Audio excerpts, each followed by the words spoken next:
Good day, fellow skiers. It's great to ski forwards and all, but imagine if you could ski backwards just as well as you're skiing forwards, called skiing switch. Pretty great. And it's not impossible to learn either.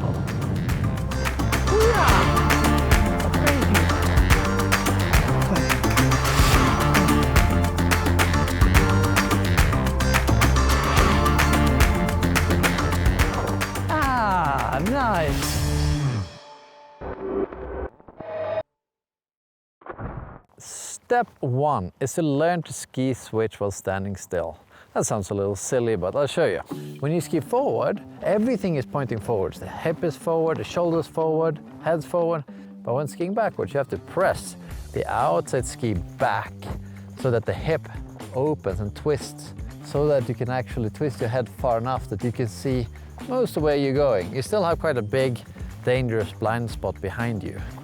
And it can help to have an arm to point in the direction you want to go. That often helps people to remember to look over the outside of the turn. For some reason, people often get this wrong, but you're not going to, because you remember to look on the outside. Crucial thing to know in order to ski switch with parallel skis is this. Because of this twist of the hip, if you would lift this foot or go ski, it's gonna twist out automatically. So you gotta actually actively twist this leg into parallel. And this requires a fair bit of effort. It can be hard and frustrating to learn alone. This is much more fun to learn with others. Oh, I feel alive. Consider joining one of our camps for adults. Our past guests, they learned quite a lot and they had a rather good time. Step 2 is to practice some easy switch turns down a nursery slope. So start practicing on a slope just like this one. At first you are going to do a little bit of a switch snowplough because you need it for the balance in the transition. But do many and then you can start trying to do the turns with more and more parallel skis.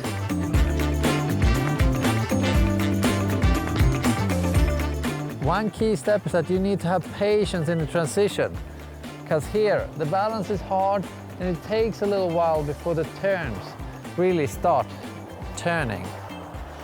And it's so important that you start doing this on a very, very flat slope with ideally close to no people on it. I know about 30% of you guys watching are in North America, and I heard it's kind of busy there, so finding this empty slope kind of unrealistic. Tips to not get skied into or skiing into someone else is when you practice this, pair up with a friend that looks up the hill and skis above you and like shout at you, "Stop, too many people." And secondly, for you skiing, always try to look up the hill in between the turns to see what is going on and stop if too much people are coming. A couple of typical beginner mistakes. Number 1 is looking over the wrong shoulder on the inside. So look over the outside and point with your hand. It will help so you see where you're going. Second issue beginners often have is that they lean forward, bend by the waist too much, lifting those tails up. Great of you to try to learn nose butters already, but we're not quite there yet probably. So make sure that your body weight is centered, that you stand on the whole feet so that the entire edge of the ski is gripping so you can control the speed and where you're going. Third most common mistake people do is that they have a very large snowplough.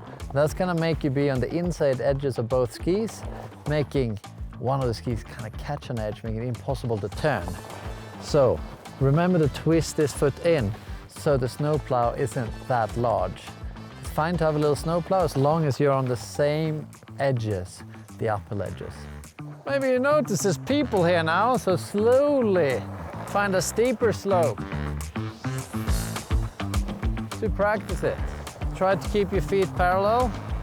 And here, look, wow, I got control. I know, 360 degrees, what's going on?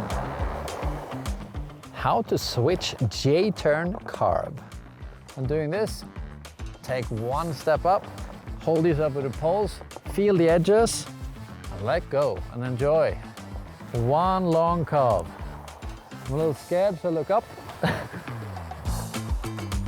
Ooh, another terrain stopped me. So challenge yourself and go steeper I'm more in the fall line. It's actually easier with more speed. I actually skidded. No, I didn't skid. Felt a little bit like I skidded there.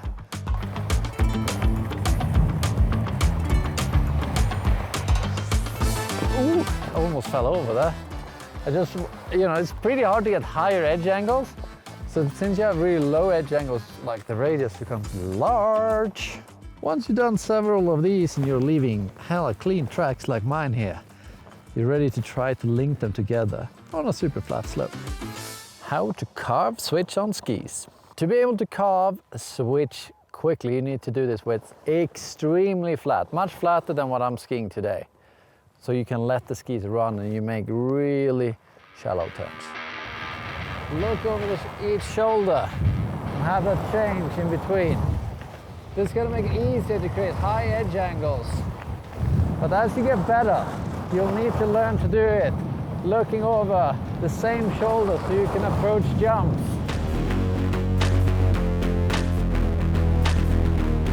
Eventually, when you want to do it in the park, you'll need to look over only one shoulder, and this so that you can judge the speed into jumps and rails, which is key. You need to keep the eyes on it at all times. What's your top tips on switch skiing?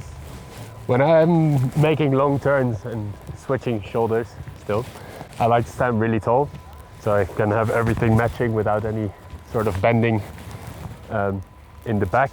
That can, look nicely to the other side of the slope. When I'm increasing speed and I want to go more into switch carving, you want to have a bit more pressure in the front of your boots. You can come down a little bit more of a lock in the hips, and then you can hold pressure throughout a lot more easily.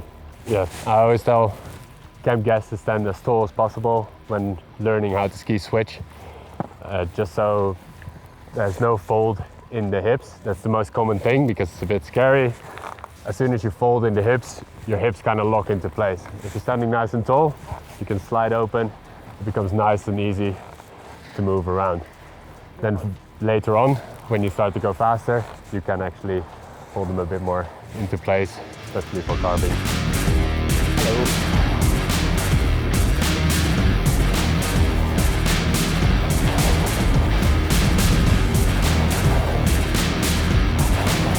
Slippery.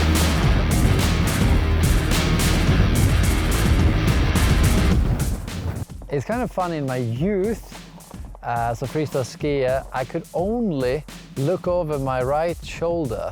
I don't know if I had a neck issue or whatever. So instead of learning to look over the left shoulder, I just learned to spin up the switch 900s, looking over the right shoulder, or doing something as scary as like switch blender rodeo 7s. We look over that shoulder and then chuck like a front flip 360 the other direction. And I comfort in the zones of clouds and bones I get loose to. A mountain is Fontaine spinning. Kind of wild. It would have been much easier if you did as I did later, spend a ton of time just lapping, looking over my favorite shoulder, the one I want to rotate over, which is left.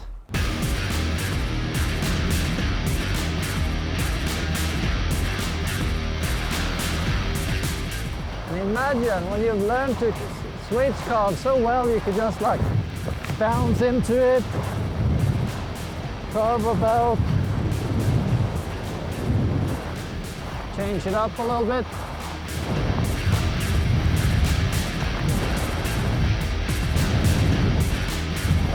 Ooh-yah, back to the left. If you want to learn more, we've made an online course of like 2 hours of content for free over on the website.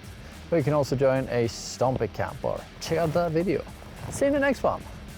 Enjoy skiing backwards.